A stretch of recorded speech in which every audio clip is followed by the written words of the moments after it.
that would only be really relevant to those very early folk records if it wasn't for the fact that that character, I think, that he created, I think is like a thread that has run through all of his music.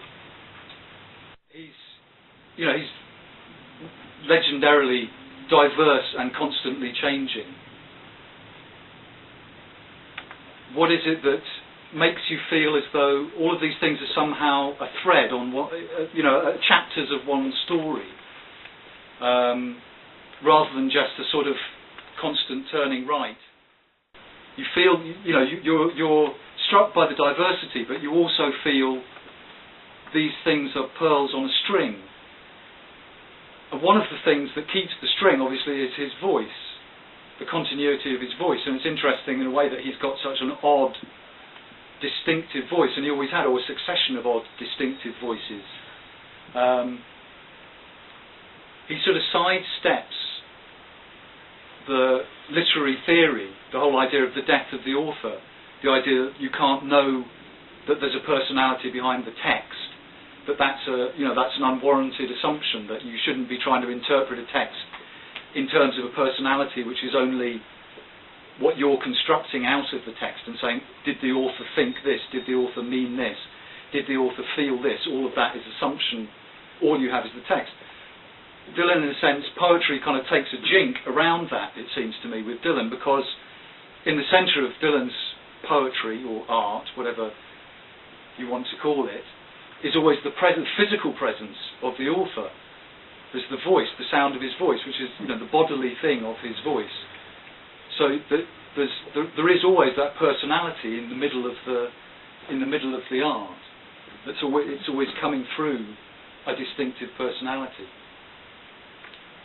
But as well as that continuity of his voice, it seems to me he's maintained that initial personality, that kind of no man, every man, what I call a folk, which is a sort of logical impossibility, like the folk turned into an individual. He's kept that character running throughout.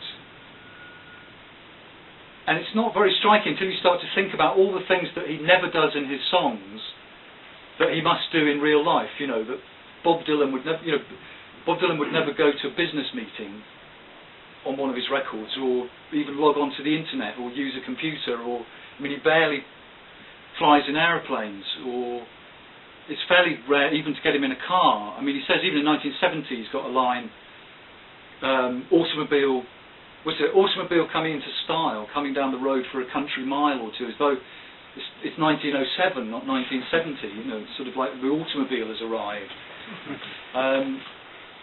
So he's maintained that kind of character very consistently when you start to think about it, which maintains sort of dramatic continuity through his records. And I think that was shaped by the ethos of folk in which he arose. And in a sense, the internal contradictions of that idea of folk are what the whole clash in '66 about electric and going commercial as opposed to being, spiritually true to the ideals of the folk movement.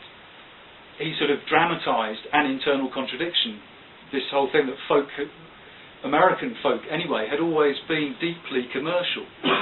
And so he was right in a sense in saying that pop music, the pop music of his day was analogous, continuous with pure folk, traditional folk in the American context.